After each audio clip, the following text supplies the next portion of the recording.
Well, good day to you. It is March the 31st, and I hope you're having a wonderful day wherever you are. Hopefully the pollen isn't quite as bad as it is here in the southern part of the United States, because I know here in Atlanta, the trees are angry, my friends, like an old man trying to return soup at a deli angry. Woo! It is really, really bad. So if you suffer from allergies, don't head this way for at least another few weeks. Now, if this is your first time ever listening to Search for Signs, I do want to thank you. I want to welcome you. My name is Gary Willing. And what we talk about here is we talk about the emergence of Maitreya and the Masters of Wisdom. Of course, we talk about why are the Masters returning now, and why is it important that they're returning now and not some time from now, right? And what does it mean? What does it mean for you, and what does it mean for everyone in the world? Now, we talk about this a lot because I've put up over 350 videos where we talk about just this very thing. So you have a resource that you can go to if you're even remotely interested in this topic. You can go and look at some of these videos, hear what we talked about in previous videos and so forth. Of course, within the description of each video are links that you can do your own background research on, of course. And then if you want some more information, you can research it yourself. I do recommend Share International's website. Link is in the description. If you want to hear more about my perspective of things, you can always ask a question, and then I'll try to answer it in the next video. And if this is your first time ever listening to this video, see what I'm talking about, because I'm about to answer a couple questions. Now, I always like to talk about this. The two most important things that we look at and discuss in these videos. The first one are the many miracle signs that have been going on all around the world in all walks of life. You might be aware of it, you might not, but it doesn't take much for you to look them up online and see what I'm saying is true, that there have been miracles going on all around the world for a long time, and they're happening to every religious group, and they're also happening to people of no religious faith whatsoever. Now, why is it important that we talk about this? Because I think the miracles that have been going on are evidence and proof of four things, okay? They're proof that within each religion is the same truth because they're happening to each religion. And the second thing they prove is that you don't have to follow or practice a particular religion in order for the hope of humanity to be for you too, because they're happening to people of no particular faith. So just because somebody's of a religious persuasion and they believe that what they think is 100% right and everybody else is 100% wrong, there might not be any truth to that. There might actually be that the truth is for everyone, not just for them. So that's the other thing. And then thirdly, I think they're evidence of hope. And you don't hear a lot of people talking about hope these days because the news is quite bad, right? But in a world where, if you pay attention to the, current events of the time, it seems rather hopeless and bleak. But the people who have experienced these miracles firsthand, and I'll give you an example, healing waters of Tlaxcala, Mexico, northern Germany, or India. There are hundreds of thousands of people who have been cured for anything from AIDS to cancer to diabetes to other types of illnesses, aches and pains even. And I'd be willing to bet you that if you had a terminal illness and drank water from Tlaxcala, Mexico, and were healed miraculously, you might have a more uplifted view toward the future, don't you think? You know what I'm saying? And when people stand in front of the crosses of light, like in the Philippines or in El Monte, California, or Knoxville, Tennessee, and all over the world, really, they're healed as well. And then when people, perhaps see evidence of UFOs, it makes them feel not quite as alone in the universe, that maybe possibly there's life on other planets and maybe they're here to help. They haven't taken us over yet. So, maybe that's, there's a positive reason why they're here, right? So I do think they're evidence of hope. And then lastly, I think it's evidence of the return of the teacher. Now, within each text of the religious groups, the 5 major religions in the world, is writings of the coming of a teacher again. Now, they all expect them to look a certain way. Of course, most people think that they're right and other people are wrong, or they might even know that, if you're a fundamentalist Christian and you're waiting for Jesus to come back and you're pretty sure what you think and how he's going to come back is right, you might not realize that Muslims are waiting on a teacher for themselves, right? Or Hindus are waiting on their teacher, right? Or the Buddhists for theirs and so forth. And then, so what we're saying here on this channel is that maybe possibly, just something to consider, that these miracles are evidence of the teacher who made a promise to each one of the religions is already back. Now, to take it one step further, the teacher is not only back in the modern world, is actually already taken steps to reconnect with humanity by doing interviews already on TV. Now, just in true Christ-like fashion, is not glorifying himself. He's not exalting himself above anybody. He is just presenting himself as an ordinary person. And he's speaking very simply, just as the Christ did 2,000 years ago. Perhaps too simple because people aren't picking up on the fact that it's the Lord of love who's speaking to them. But in time, things will change and more and more people will recognize that the teacher is already here. So anyway, but I do think that these signs are evidence of the return of the teacher. And then lastly, what we talk about here is, why has he come? And does he have priorities for humanity? Well, he does, and he has several. The most important priority for humanity now might not be something that you think that we should really be working on, is peace. He says our very survival depends on whether we can create peace or not. But just like Jesus said 2,000 years ago, the Christ spoke through him about the law of cause and effect, a universal principle that governs all life and all planets and throughout all of cosmos. He said in 7 words, and he said it so simply that it's missed by so many people who follow Jesus. What you sow, so shall you reap. 7 words. A tree is known by its fruit. He was talking about the law of cause and effect. But the teacher now is talking about the path to peace the same way. Very simple. Without sharing, there can be no justice. Without justice, there can be no peace. And without peace, there can be no future. Now, that future, first of all, is a future far beyond what we could imagine, far beyond what even the science fictions writers of today could even imagine life to be like. Far better than we can even imagine, because the joy that's going to come out of the ending of hunger, the joy of living in a world of peace and of justice, and where everybody feels fulfilled, where everybody feels like their creative talents mean something and can contribute to others, will be a world that we can't even imagine where that's going to take us. But it starts with the principle of sharing. But if you think that sharing perhaps won't bring about justice, well, let's take a look at it. Historically, it did. Okay? There's actually historical evidence of sharing creating peace. It's called the Marshall Plan. It happened right after World War II, when the United States gave excesses of what they had freely to Western Europe to rebuild Western Europe. It did just that. It rebuilt Western Europe, and then the Europeans gave back to the United States excesses of which they had. That's kind of a beta version of what Maitreya is going to be talking about, the principle of sharing initially, but globally. But the thing that historians have failed to realize about the Marshall Plan is, and you can read about the Marshall Plan on Wikipedia, you can go to different websites that talk about it, and they talk about what happened and how it did help Europe. But what they don't talk about is that 75 years after it ended, we have a peaceful, trusting, goodwill relationship with those nations that participated in this. So imagine what the world would look like if every single nation participated in a principle of sharing like the Marshall Plan, but did it globally and ongoingly. What would the future be like 75 years from now? Amazing. You know, Jesus said a tree is known by its fruit. The seed of what our world leaders are planting is what the world that we're living in today.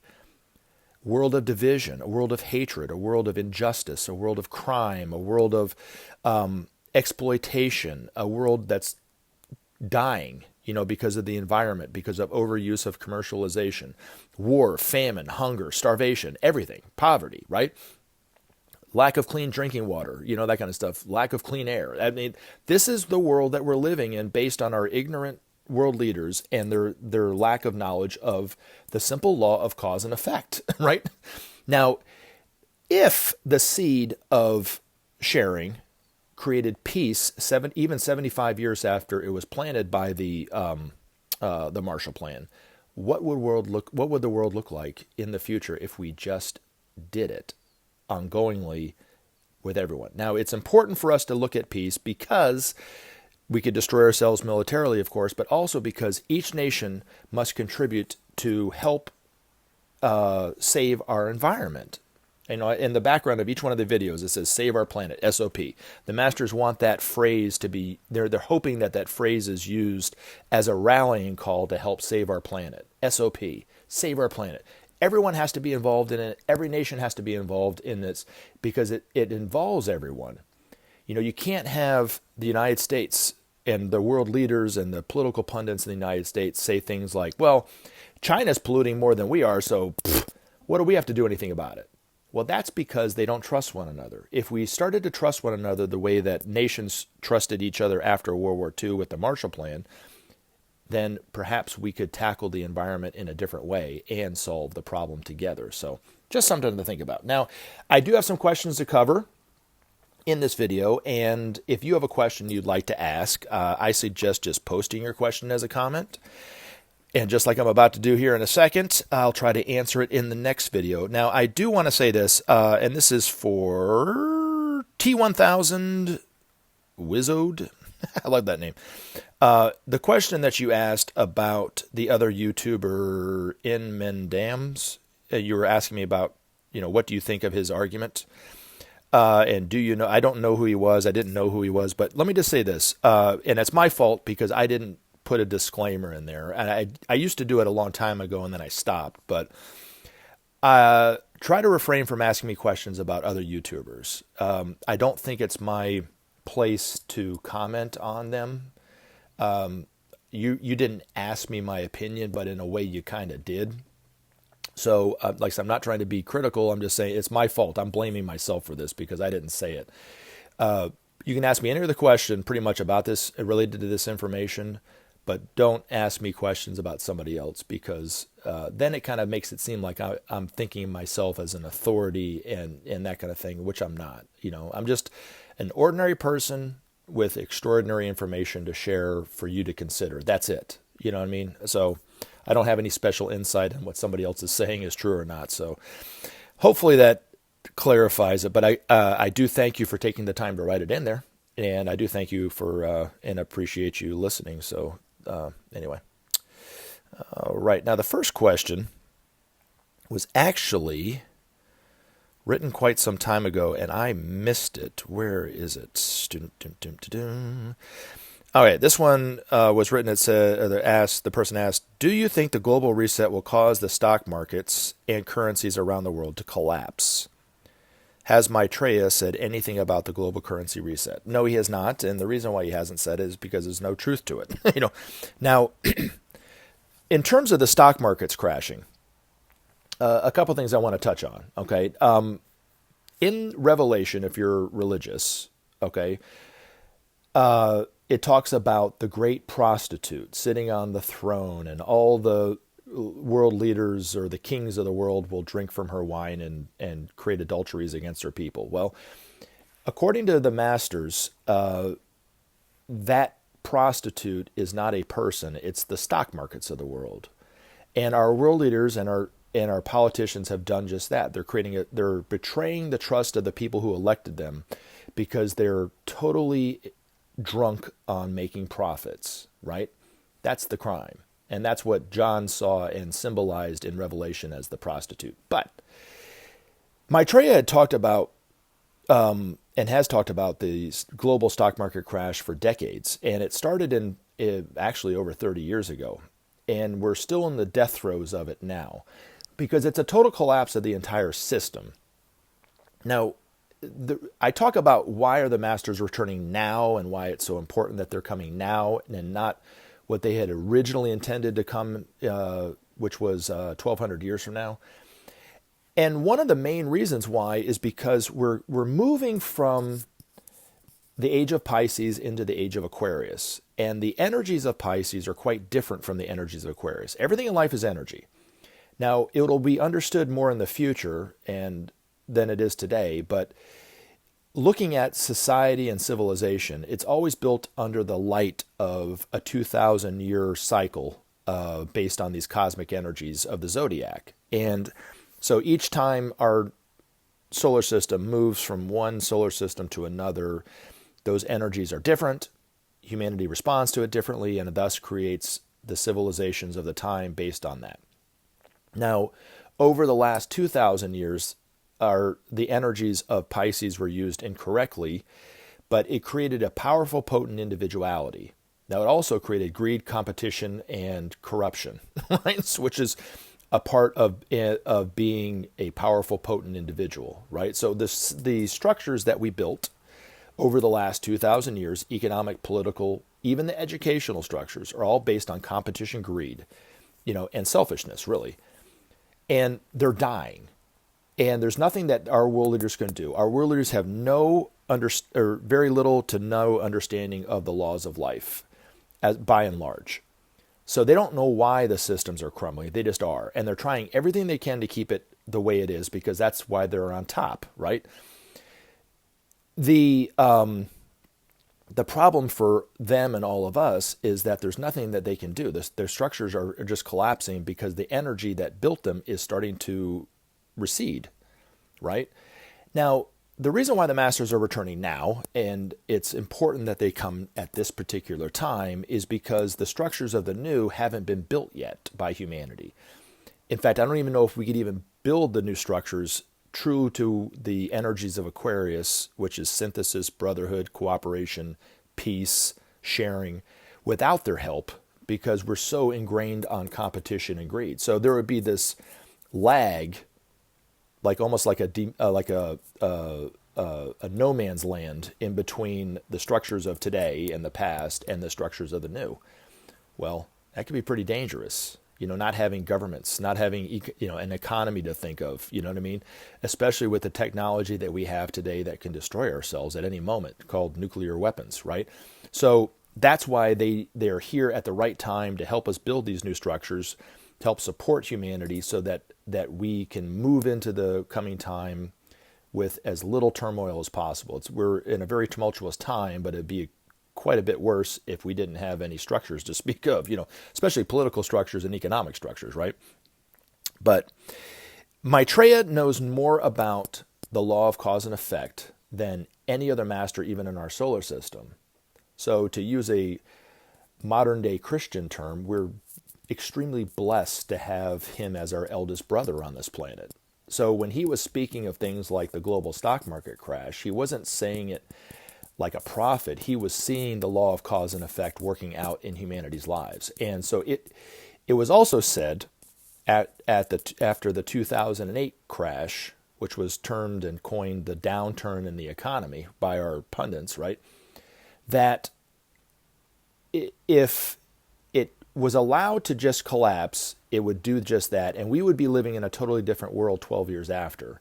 But there was this possibility that the powers that be would figure out a way to prop it back up again. And if it did, it would go to even higher highs, which it has. True to his word, what the master, Benjamin Creme's master said, true to his word, it's gone back higher to what it is, right? But unfortunately, it's going to fall even farther and be even more painful for humanity when it does finally collapse. And that will bring humanity to its knees, and then we'll start to go, okay, now what? Well, Maitreya has already started to lay the foundation of his relationship with humanity over the last 10 or 11 years. So that's when humanity is going to look to him like, what do we do? Well, it's going to start with the principle of sharing. We have to do that. We have to look at the needs of the people. We have to end hunger in some way, right? And that will kick the whole thing off. And then we can start tackling things like the environment. So it's a very important part of it. It's highly misunderstood by people when they read this information. They think that Maitreya is doing something to the markets, which has nothing to do with it. It has to do with the law of cause and effect and humanity's not living true to the laws of life, really. So hopefully that helps. All right. Next question, comment comes from Carol Abbott. It says, if anyone has to tell me Jesus is here, I know it's not him. Well, there's no truth to that at all. Look, 2,000 years ago, John the Baptist came and spoke about the teacher coming, It's been said that even Gautama Buddha had to have somebody start to, let everybody know that he was coming. It's so that the teacher doesn't have to infringe on our free will. That these masters in Maitreya don't ever infringe on our free will. So Benjamin Creme always put it like this. When he was speaking about this information to people over the decades that he was doing it, he was just letting you know that the teacher was here. He wasn't even expecting you to believe it. So according to what he said is that just knowing this information or hearing about this information or seeing a picture of Maitreya, like the one in Nairobi, Kenya, it will allow the teacher to approach you, without infringing on your free will. You don't have to believe it. You don't have to change your beliefs. It's just that will allow him to, to teach, in that way. So, and that might be something, it might be something to said about that, because that might be the reason why Maitreya is still having to speak on TV in incognito. So he's still not infringing on our free will because not enough people know about who he is. So, but he has to now kind of create that relationship, with everyone on his own, and not because there wasn't enough people who knew about him when he started his television interview. But it's crucial that he does it, apparently, because he sees that if we don't start moving away from the precipice, it's going to be bad for everyone. So that's why he probably went ahead and did it, but then he had to kind of speak in incognito so that he doesn't infringe on our free will. Hopefully that helps. All right. Let's see. Now, there's another person who has commented over the last video, and they're quite long. I can't comment on everything. This person's name is Ajita Corp. I do from time to time take down comments that people put up, and I did take down some of your comments, Ajita Corp, because first of all, you started off with you saying, I don't know beep, right? So it's okay for you to disagree with me. I have no problem with that. But if you start a conversation telling somebody they don't know shit, I mean, they're automatically, not that I wasn't defensive, but, I have to moderate my channel. And I did take some time and some thought into, should I bring this, what you wrote down? Because I know you put a lot of time and effort into it. It's a pretty long comment. This last one I left up, but you talked and you asked so many questions, and most of those questions are basically your opinion. I can't possibly comment on it. So I'm going to talk about one thing. If you are disappointed with the fact that I didn't talk about every little thing that you commented on, well, then I will have to, you'll have to just kind of narrow it down to one or two and then keep it simple, and then I can answer it, and it's a little bit better for me to answer that. But the one thing you said was, let's see, where is it? What is the cause of the miracles you're talking about? Cause and effect are, I don't know this word, replicatable. That's what you're trying to say. Excuse me. You cannot simply say magic, which that's the first time I've ever used that word in a video. And it's only saying it because you use the word magic. That's the second time. In this reality, there must be cause and effect. Of course there is. And the cause of these miracles is a science that's unbeknownst to our scientists around the world. Like the technology that the space brothers and sisters who occupy the so-called UFOs, right?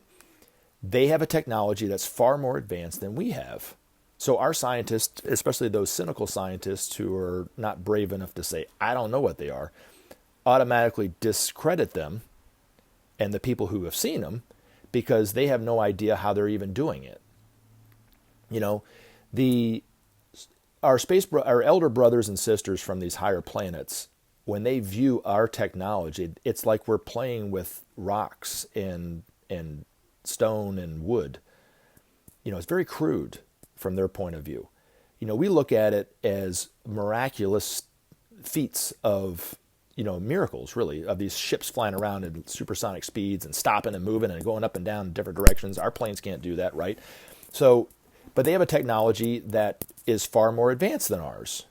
Just as if, we were to go to a world where there are people on the same level as we were during early animal man, who were learning how to create fire by rubbing two rocks together or sticks together, right? what we do and how we do things would be miraculous to them. Speaking on a phone all the way across the world to somebody that we can't even see or hear, in person, but yet, you know what I'm saying? I mean, so to say, I hate to break it to you, but just because you can't do it doesn't mean they can't do it. And these miracles, anything from healing waters to the hand of Maitreya to weeping icons, that was all caused by the thought of these masters. Not just Maitreya, but some, like the Master Jesus, the Master who was the Madonna, for instance, to name a few. They know how to create things with their mind. Eventually, we will all be able to do this, right? But right now, it seems like a miracle, right? So they know the law of cause and effect far better than we know it. So they know how they can help rescue somebody in an accident or save somebody like me that's an idiot that stands on a high ladder and falls to the concrete and saves me in a nick of time so I don't even break a bone or scrape my clothes even. But they know the law, and they're omniscient in a way that we're not, right? But eventually we will. Just like before we get to the level of where Maitreya is or these masters are, the Space Brothers will give us the technology that they use for travel, for powering their cities free and clean, But we will have to have put aside and put behind us war. We'll have to be a peaceful people, at a greater level. And Maitreya will know the right time. And then he'll say to the Space Brothers and sisters, okay, they can get that technology now. And then they'll give us some of that technology, and then more of that technology on throughout the next few thousand years. We'll get more and more of that technology to where eventually we will have the same technology that they use. So, yeah, I mean, it's all science. But like I said, it's a science that our scientists and you who are wondering about this aren't privy to. The process of even just this information, right? It always goes from esoteric, which means that which is hidden, which only a few people might know, to eventually everybody knows it, or the majority of the people know it, and then it becomes exoteric knowledge.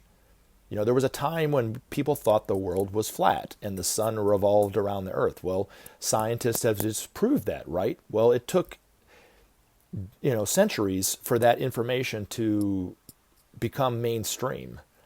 It's the same thing with this. It's, the science that we're souls, the discovery of our own innate creativity within everyone without exception.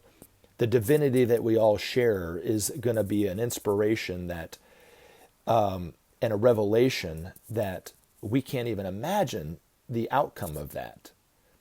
But it will take people starting to realize that there's more to them than just the physical body, which is the exoteric view of a person is we're just the physical body, and that's it. There's so much more to who we are than that. And Maitreya says in the coming time, the greatest discoveries will be what it means to be human, what it means to be a soul, right? I mean, that's in the hearts and minds of people, I think is how he put it. So hopefully that answers that question. And then lastly, sorry to have this one be the last one, XXYX. Gary loved the channel. Well, thank you for that. You're very kind. It says, when the master appeared, he was photographed. Is that still his physical material form? Or can he assume physical material form he chooses? So I'm assuming you're talking about the picture of Maitreya in Nairobi, Kenya, right? Is that what you're saying? That is how he appeared to Maria Katz's fundamentalist Christian sect in Nairobi, Kenya in June of 1988. That's how they were expecting Jesus to come back. It's been said that Maria Katza heard about Benjamin Creme and Share Internationals saying that it was Maitreya, not Jesus, but she doesn't believe that at all. She was convinced, I think she's passed away, but she was convinced that that was Jesus. Her followers thought that was Jesus because that's how they saw him to look. The way he was dressed in the white and the blue, right? With that headdress. That's how they imagined Jesus to come back. So that's how he looked. Maitreya looks how he looks in London. Okay. Whether that's how he looks on TV, I don't know. I remember, and I've been trying to find it over the past few months where I read this, but I'm pretty well sure I read this somewhere, that somebody asked Benjamin Creme before Maitreya was on TV if Maitreya would look how he looked in London, and he said it was about 80% before he's known for who he is, like after the Day of Declaration. So could that mean that Maitreya looks older than he really is, or younger than he really is, or paler than he really is, or darker complexion than he really is, or look more Asian than he really, I don't know. You know what I mean? Now, the thing about this, and I'm glad you brought this question up, whatever your name is, XXYX, Maitreya, his body is unique and one of a kind, even amongst the masters. Most masters, like the Master Jesus or the Master Kuthumi or the Master Moria or the Master Rakuzi, the way that their bodies are and what they owe their bodies to is they were born of a mother, just like you and I were, for the first few years of their life, maybe 4, I think, is when, like Master Jesus, for instance, is an example. When he was born 600 and some odd years ago in Syria. He was a baby, and when he was 4 was when he realized he was actually a master. And then after that, he aged enough to where he became an adult. And then for the last few hundred years, he has not aged a day. Now, he's lived away from the public eye enough to where it didn't freak people out that this person has never aged, right? So, but in the future, we'll see the Master Jesus along with these other masters who look quite young, but yet they're quite old, right?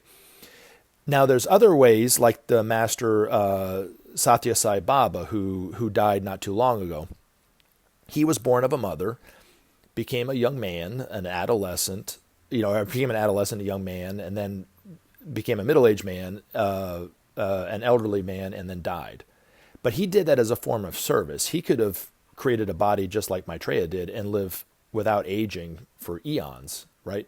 But because he was interacting with humanity in a more of a direct way than even Maitreya has up until this point, he did that as a form of service. But Maitreya's body, it's been said in the writings of Benjamin Creme, it's what's called a Mahavarupa. Okay, so he created this body by thought. He used some of the qualities of the Buddha, some of his qualities of his previous body, and created this body that's quite unique because it allows him to live at our low level, but yet retain a quite high spiritual vibration, to live in the modern world and yet be overshadowed by 2 very, very advanced avatars that can't even live in our solar system. They're so advanced. The Spirit of Peace and Equilibrium and the Avatar of Synthesis, who overshadow him in the exact same way that he overshadowed Jesus in Palestine. That saturate the world with their energies, and it's having a profound effect on humanity even now, but it will be more so far into the future that we can't even imagine. So, but, to kind of flip it back to your question, Maitreya looks how he looks in London. He's a physical person, but yet there's so much more to him, just like there's so much more to any one of us, but there's a lot more to him, right? So, for instance, let's say you're a production assistant in one of these TV studios, and Maitreya's sitting down about to give an interview on TV, and you're putting the mic on his lapel. He would feel just as physical to you as if, as you would if they were doing it to you. The times that he's probably interacted with people and they've shaken his hand or, given him a high five, maybe, I don't know. He's just as physical as you and I are. But his body was created by thought, just like his clothes were created by thought, right? So they look just as real as our clothes, but he didn't go to the store and buy them. He just thinks it and boop, they come. Just like any one of these other masters can dress the way they look by thought. But when I saw him here in my own life, as well as other people have, it was always a familiar. Okay, so he created that familiar by thought. He didn't assume their body. He didn't overtake an ordinary person and that becomes Maitreya. He thought it and he put time and effort into thinking why, he looks a certain way or says a certain thing or does whatever for that person to help that person out. So he can look like an older person. I've seen him as an elderly man. He looked like George Burns in the movie Oh God, if you're familiar with that. Dressed just like him with the fisherman's hat and the members only jacket and the khaki pants. Looked like everybody's grandfather, but yeah, it was Maitreya. I saw him as a young man about my age when I was in the 3rd grade. He looked just like that. I've seen him as a black woman. I've seen him as an Asian man. I've seen him as a different type of person, that kind of thing. So, and I've seen him even how he looked, how the Maitreya Buddha statues looked, but yet has olive complexion like Middle Eastern or Hispanic or something like that. So other people have seen him. He looked like somebody that they knew, but it was Maitreya. It wasn't that person. Or they look like Benjamin Creme, but yet black. Benjamin Creme, I always thought that was funny. He looked like a black version of him, but almost exactly like him, right? Now, for me, it's always been his eyes that have given him away. His eyes always look familiar and always look the same. And I'll leave you with this. It's kind of interesting because I'm somewhat of a painter. So Benjamin Creme, when he talked about the Renaissance painters and how advanced they were and the work that they were doing, we just see their paintings that they did, but their work was far beyond what their paintings, are known for, right? There was a spiritual side to them that we aren't aware of yet. And one of those painters was Rembrandt, who is now a master living on our planet, and working with Maitreya and these other masters and so forth. But if you know anything about art history, he painted over 80 self-portraits of himself. And Benjamin Creme said at one of these conferences that I went to in San Francisco that Rembrandt allowed himself to be overshadowed by Maitreya, and Maitreya painted his eyes into the paintings. So quite astounding. And it was a way of Maitreya reintroducing himself slowly, very kind of an oblique kind of way back into the world. So the times that I've had dream experiences with Maitreya, I remember his eyes in a dream. I don't remember anybody else's eyes in a dream. But his were very unique, and it looked just like his eyes in his videos. So he doesn't look like the pictures of him in Nairobi, Kenya, but for me, that's how I imagine him to look, because that's the image and the picture that I've seen the most of. So, but obviously he doesn't look like that because people aren't recognizing him as that. So hopefully does that answer your question? I think I did. If I didn't, re-ask it XXYX and I'll do my best to answer it. But anyway, thanks to everybody for the questions and the comments, and I look forward to more in the next video. You take care. Remember to take action and help SOP save our planet. Thanks for listening, and we look forward to talking to you again in future videos.